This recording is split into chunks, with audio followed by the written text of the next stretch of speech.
Syederalun kembali viral kisah seorang bocah asal Sukabumi bernama Hamizan Hadid Kamali yang ditemukan tercebur ke dalam sumur sedalam 12 meter selama 20 jam. Peristiwa yang terjadi tahun 2021 lalu ini berlokasi di Kelurahan Cisarua, Sukabumi, Jawa Barat.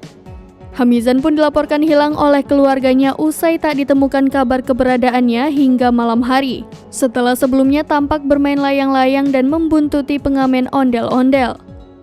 Keesokan harinya seorang warga setempat berhasil menemukan bocah tersebut lantaran mendengar suara anak kecil dari dalam sumur.